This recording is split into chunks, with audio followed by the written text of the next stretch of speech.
우리는 한때 이 지구가 우주의 중심인 줄만 알았습니다. 밤하늘에 반짝이는 모든 것이 이 지구를 중심으로 움직인다고 생각했죠. 밝게 빛나는 태양이 이 우주의 중심이라고 생각했던 때도 있습니다. 제법 그럴싸했지만 그 또한 사실이 아니었죠.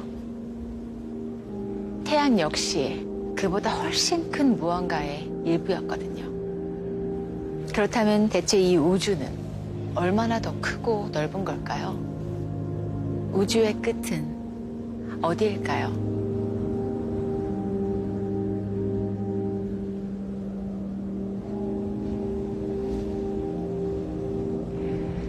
이곳은 이 지구에서 가장 높은 곳, 에베레스트 산 정상입니다. 세계의 지붕이라고 불리지만 사실 아주 작은 언덕에 불과하죠.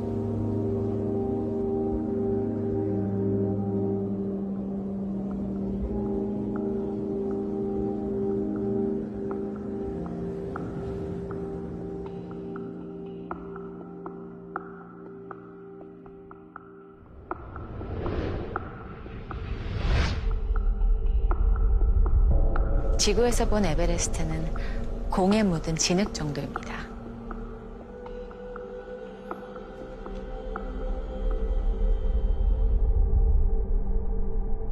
목성입니다. 태양계에서 가장 큰 행성입니다. 부피가 지구의 1300배나 되지만 그래봤자 태양 주위를 도는 행성에 불과하죠.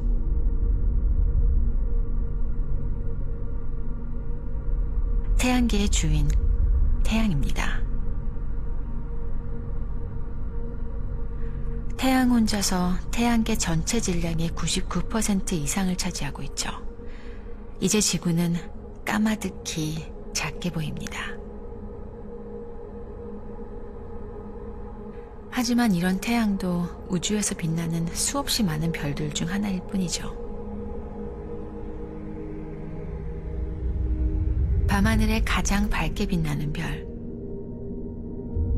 시리우스 A는 태양의 약 2배 크기입니다. 이들보다 훨씬 큰 별들도 존재하죠.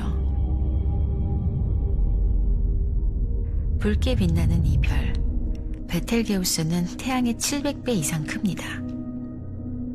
이 별이 가장 큰 별일까요? 스티븐슨 2-18 지금까지 알려진 가장 큰 별입니다. 이쯤 되면 태양과 나란히 두고 비교가 불가능하죠. 지름이 무려 2000배나 되니까요.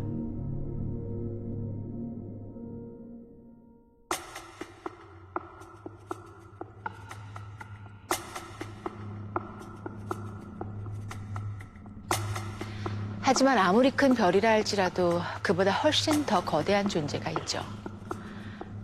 우리가 아는 가장 큰 블랙홀입니다.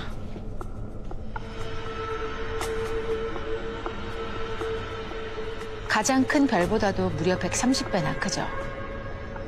이런 크기를 표현하려면 새로운 방법이 필요하겠네요.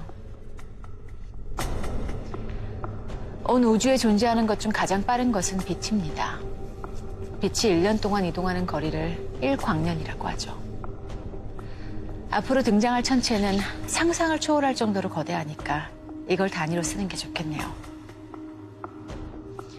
우주에서 가장 큰 블랙홀도 지금부터는 아주 작은 티끌에 불과하죠. 자, 그럼 이제 여행을 계속 해볼까요?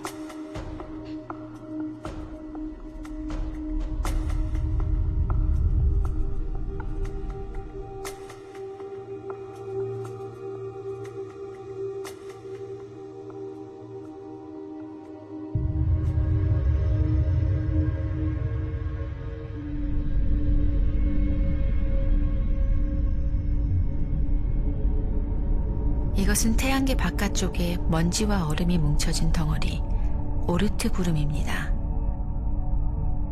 엄청나게 거대하지만 그보다 몇 배는 더 큰 우주 구름이 있죠. 창조의 기둥, 성간가스와 먼지 덩어리입니다. 이 가스와 먼지 속에서 새로운 별이 탄생하기 때문에 창조의 기둥이라고 불리는 거죠. 하지만 별을 만들어내고 있는 이 먼지 구름도 별의 집합, 성단에 비하면 크다고 할 수 없습니다.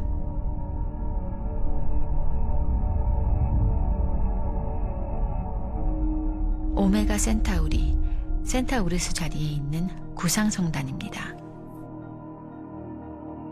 중력으로 모인 별들이 둥글게 뭉쳐있죠. 무려 지름이 160광년에 달하는 엄청난 크기입니다.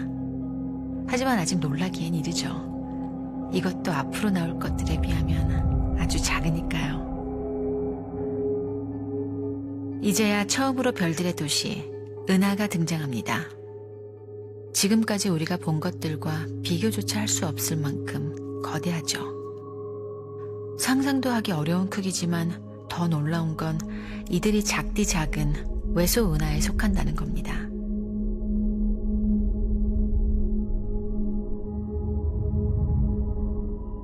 처녀자리의 은하입니다. 거대해 보이지만 이것도 그리 큰 편이 아니죠.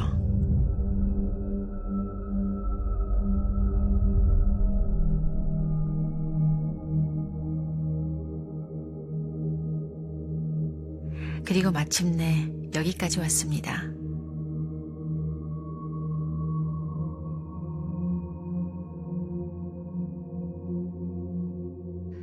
이것이 바로 태양계, 지구를 품은 우리 은하입니다. 아름다운 나선형의 은하. 우리가 종종 밤하늘에서 볼 수 있는 은하수는 우리 은하의 단면이죠. 크기는 12만 광년에 달하고 총 질량은 태양의 약 3조 배에 달하죠. 품고 있는 별의 숫자는 4천억 개 이상입니다. 말로 설명하기도 어려울 정도로 거대하죠.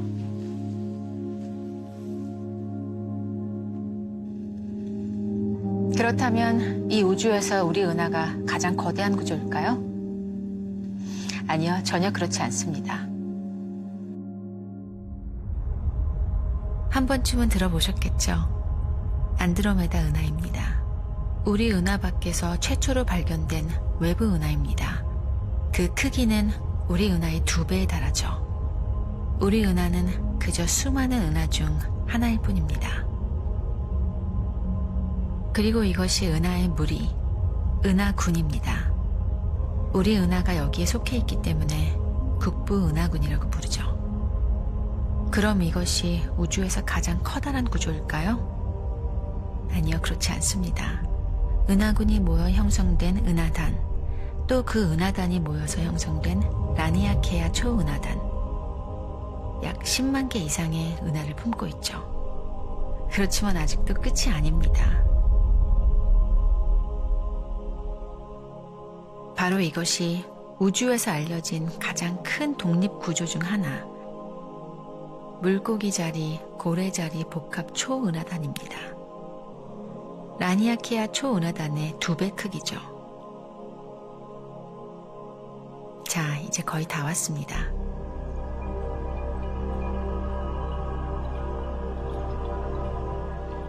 이것이 우리 인간의 한계, 관측 가능한 우주의 영역입니다. 우리가 알고 있는 우주는 여기까지죠. 하지만 이 또한 우주의 전부가 아닐 겁니다. 지금 보이는 관측 가능한 우주는 우주 배경 복사를 통해 추측한 빛이 도달할 수 있는 영역에 불과하니까요. 이쯤 되면 궁금하지 않으신가요? 이 엄청나게 커다란 우주에 은하와 별들은 대체 왜 존재하는 걸까요? 왜 하필 이런 모습을 하고 있을까요? 사실 모든 것들은 빅뱅, 급팽창의 순간 터져나온 에너지의 흔적입니다.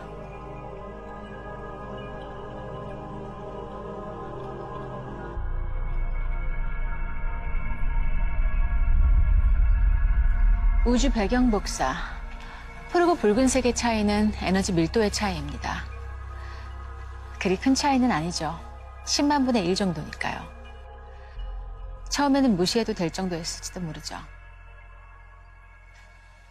하지만 이 작은 차이가 138억 년이 흐른 뒤엔 어떻게 될까요?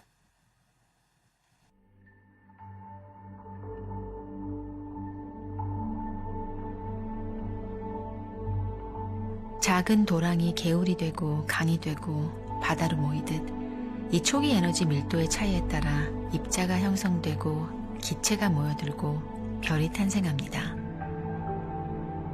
원시 은하가 형성되고 그렇게 형성된 작은 은하들이 서로 충돌하고 합쳐지면서 이 거대한 우주의 구조가 만들어진 겁니다.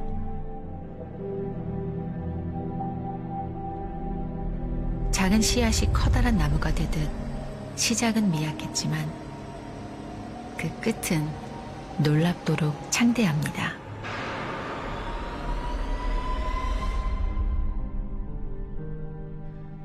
우주는 우리의 상상조차 허락되지 않을 만큼 거대합니다. 그에 비하면 우리가 살아가는 지구는 너무나 작고 작은 티끌 같은 점일 뿐이죠. 인류가 성취한 모든 것, 슬픔과 기쁨, 이 모든 것의 무대가 이토록 작다는 것. 어쩌면 그래서 더욱 놀라운 일일지도 모르죠. 저 거대한 우주의 아주 작은 점에 불과한 곳에서 우리가 서로를 만나고 소통하고 이해하고 사랑한다는 것. 이게 얼마나 대단한 인연일까요? 우주의 크기만큼이나 경이로운 일이죠.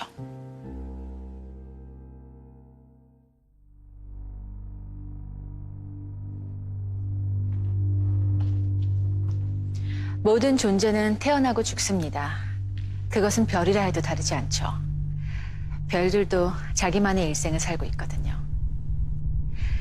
태양처럼 가벼운 별들은 조용히 일생을 마감하지만 더 무거운 별들은 조금 다른 운명을 맞이하게 되죠.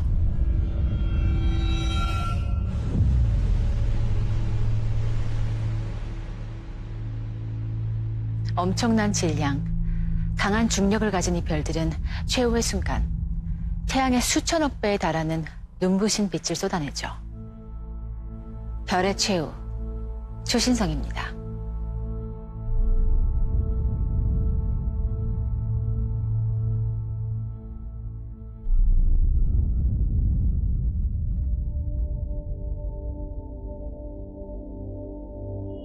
오리온 자리 주변에 아주 밝은 세 개의 별을 겨울철의 대삼각형이라고 부릅니다. 밤하늘 한켠에서 반짝이고 있지만 사실 이 거대한 삼각형을 이루는 별들은 그 삼각형의 크기만큼이나 아주 무거운 별들이죠. 삼각형의 꼭지점, 가장 밝은 별 시리우스는 태양 질량의 2배. 베텔게우스는 태양 질량의 무려 10배입니다. 막내인 프로키오는 태양의 1.5배 정도 되는 작은 별입니다. 이 세 별의 공통점은 모두 특별한 최후를 맞이할지도 모른다는 사실입니다.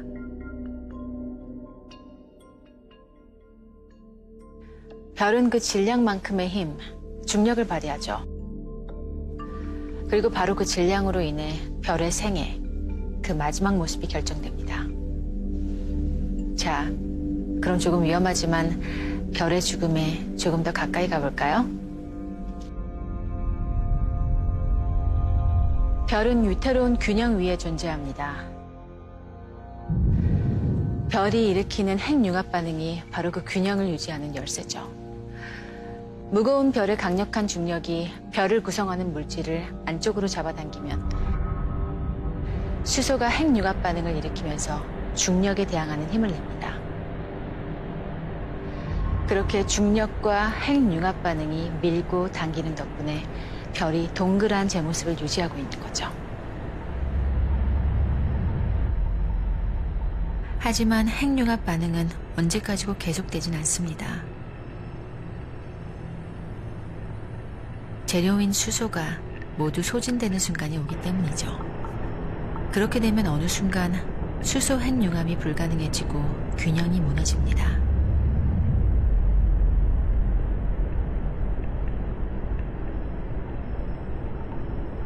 중력이 훨씬 강하게 작용하면서 별을 안쪽으로 잡아당깁니다.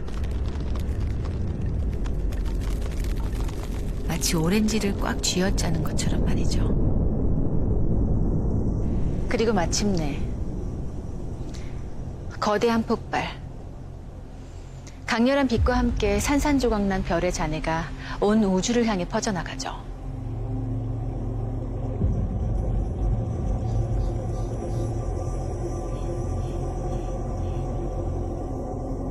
이렇게 우주를 구성하던 한 존재가 찬란하고도 장렬한 죽음을 맞이합니다.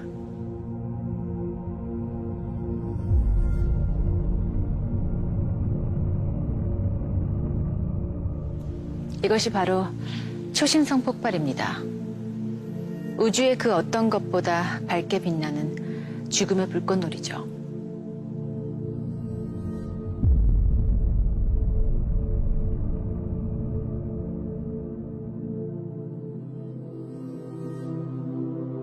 초신성 폭발이 끝나면 남은 잔해의 핵과 전자가 모두 중성자로 바뀌면서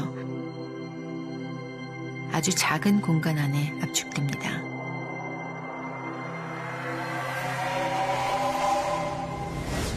그렇게 태어난 새로운 존재를 중성자별이라고 부르죠. 중성자별은 아주 기괴한 별입니다. 밀도가 아주 높아서 작은 크기에도 불구하고 엄청난 질량을 갖고 있죠. 손톱만한 공간에 자동차가 무려 2억 대나 들어가 있는 것과 비슷하니까요. 하지만 어떤 초신성은 중성자별보다도 더 무시무시한 운명을 맞이합니다.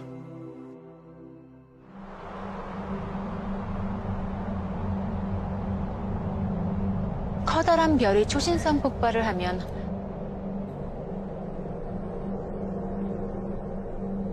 더 강하게 압축되어 작은 점의 엄청난 질량, 즉 중력이 발생하죠.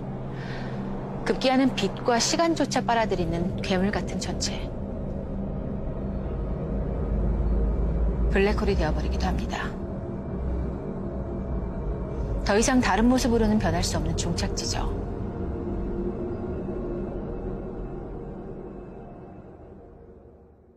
별의 최후는 이렇게 허망하게 끝나고 마는 걸까요?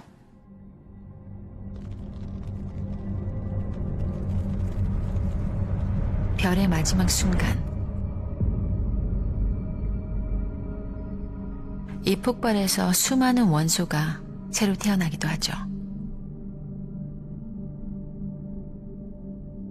폭발과 동시에 우주 전체로 그 잔해가 퍼져나갑니다. 별이 온몸으로 잉태한 원소들이 우주 공간에 씨앗처럼 뿌려지는 겁니다.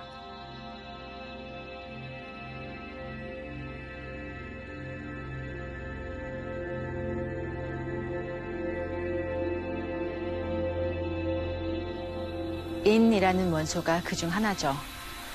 인은 DNA를 구성하는 중요한 원소입니다. 지구상 모든 생명체에서 공통적으로 발견되는 원소이기도 하죠. 이 말은 결국 지구의 생명을 구성하는 원소가 바로 초신성 폭발의 잔해로 만들어졌다는 겁니다. 그러니까 인이 우주 공간에 뿌려지지 않았다면 생명체가 탄생할 수 없었을 거란 의미죠. 물론 우리도 예외는 아닙니다. 놀랍지 않나요? 그러니까 우리는, 아니, 모든 살아있는 존재는 초신성의 후예인 셈입니다.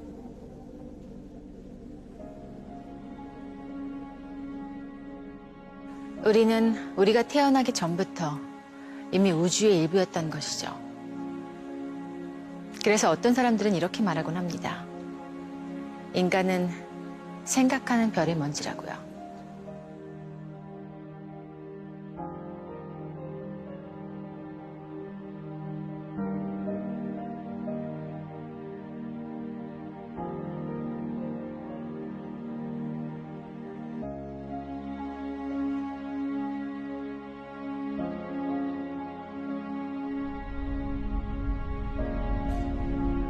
겨울 밤하늘의 무거운 별, 베텔게우스를 다시 한번 만나볼까요?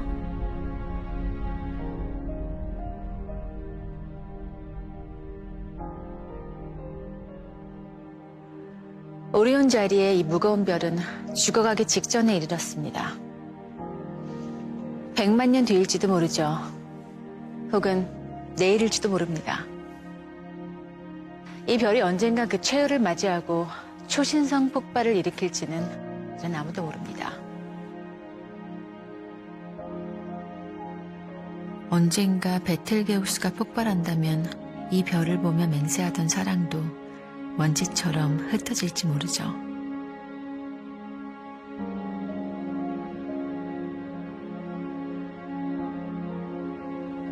하지만 슬프지도 허무하지도 않습니다. 별의 죽음이 남기는 불꽃 같은 마지막 선물. 우리는 그것이 새로운 시작이라는 사실을 알고 있으니까요.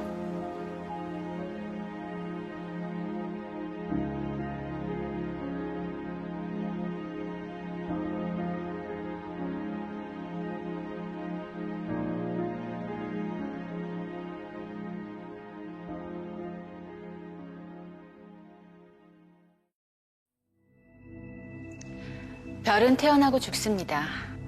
하지만 모든 죽음은 새로운 시작이죠. 수명을 다한 별은 백색 외성이 되어 떠돌기도 하고 중성자별이 되기도 합니다. 그런데 이 우주에는 기이한 죽음이 있죠.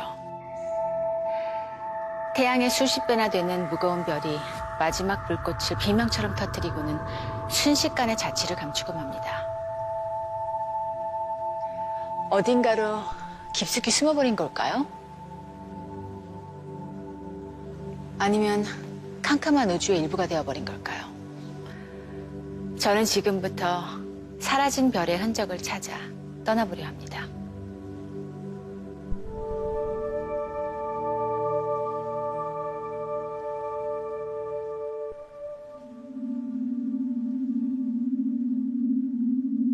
별들은 힘의 균형 위에 존재합니다. 동그란 별의 형태는 모두 그 절묘한 균형 덕분이죠. 하지만 모든 별은 언젠가 그 균형이 깨지는 날을 맞이하게 됩니다. 핵융합의 원료가 모두 소진되는 순간 그 균형은 깨지게 되죠.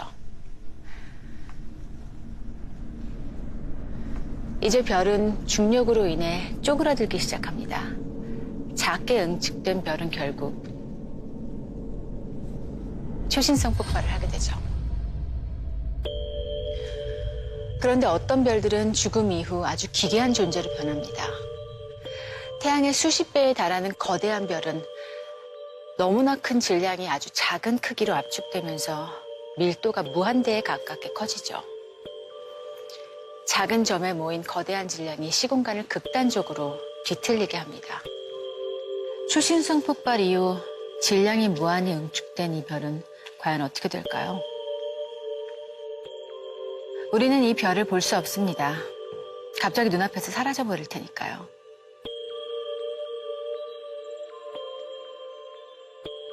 하지만 어딘지 수상합니다. 태양계의 행성들이 태양 주위를 돌듯 주변의 모든 것이 무언가를 중심으로 빠르게 돌기 시작하죠. 물질이 공존한다는 건 중력이 있기 때문이고 중력이 있다는 건 그 가운데 질량을 가진 무언가가 있다는 거죠. 하지만 그 무언가는 보이지 않습니다. 가까이 다가가 살펴봐야겠습니다.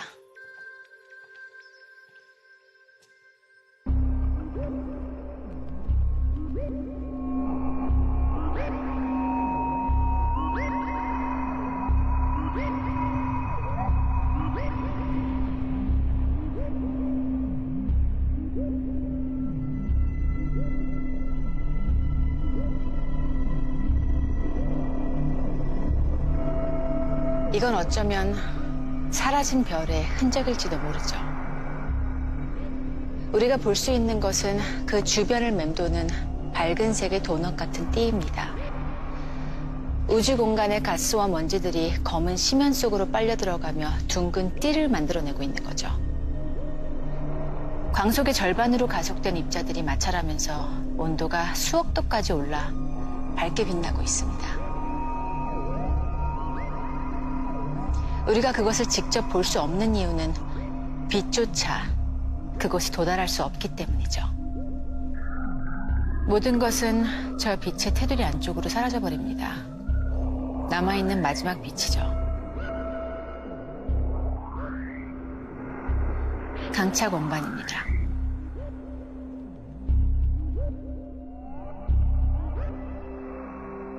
이것은 엄청난 질량을 품고 거대한 중력으로 주변의 물질과 빛, 시간과 공간까지 모든 것을 끌어당기고 집어삼키는 존재. 이곳에 한 번 발을 담그면 우주의 그 어느 것도 탈출할 수 없습니다. 보이는 것은 오직 끝없는 심연분. 블랙홀입니다.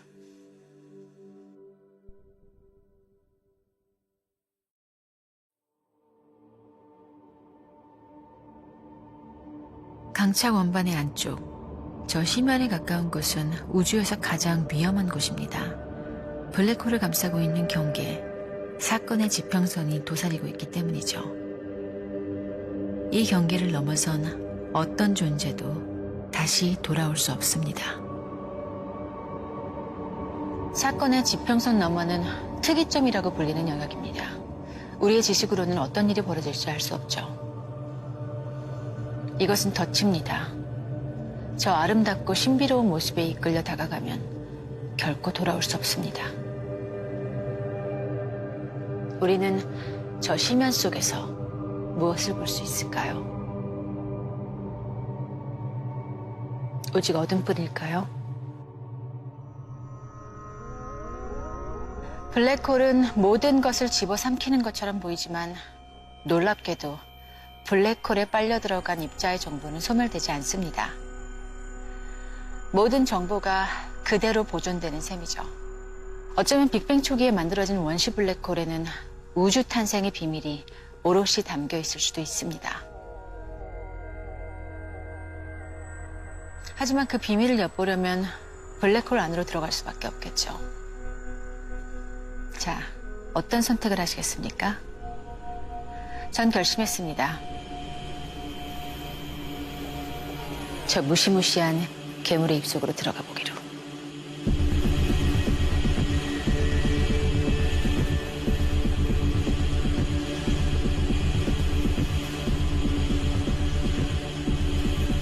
기이한 곳입니다.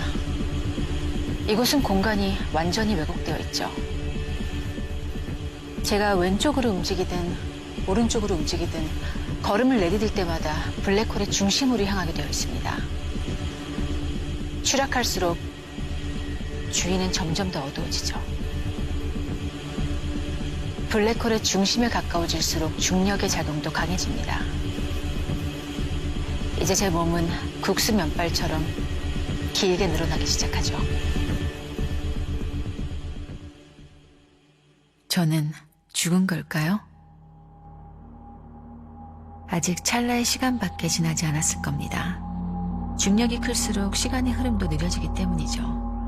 무한대에 가까운 중력이 작용하는 이곳을 밖에서 본다면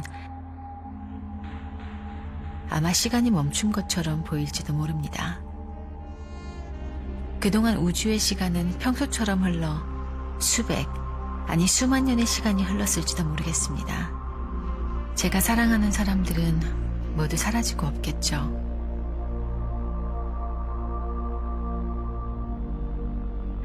시공간이 왜곡된 이곳에서는 과거와 미래가 복잡하게 얽혀 있을지도 모릅니다. 어쩌면 지금까지 누구도 알지 못한 우주가 품은 엄청난 비밀을 엿볼 수 있을지도 모르죠.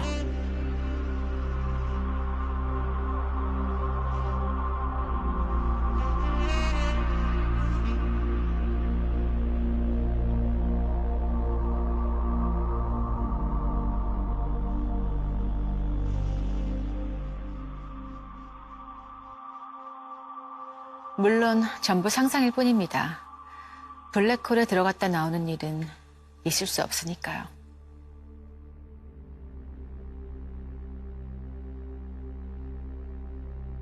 이 검은 괴물은 그리 드문 존재가 아닙니다. 대부분의 은하 중심에는 태양의 수십만에서 수백억 배에 달하는 엄청난 크기의 블랙홀이 존재하죠. 블랙홀은 우리에게 무엇을 말해주고 있는 걸까요? 괴물이 되어버린 별. 별의 죽음이 남긴 슬프고 무서운 잔해일까요?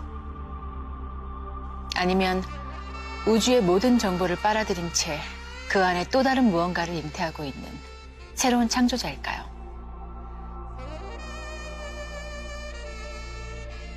아직은 아무도 알 수 없습니다.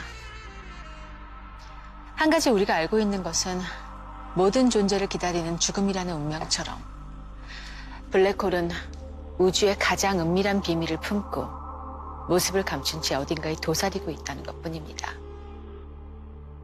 우주의 모든 것을 집어삼킬 준비를 한 채 말이죠.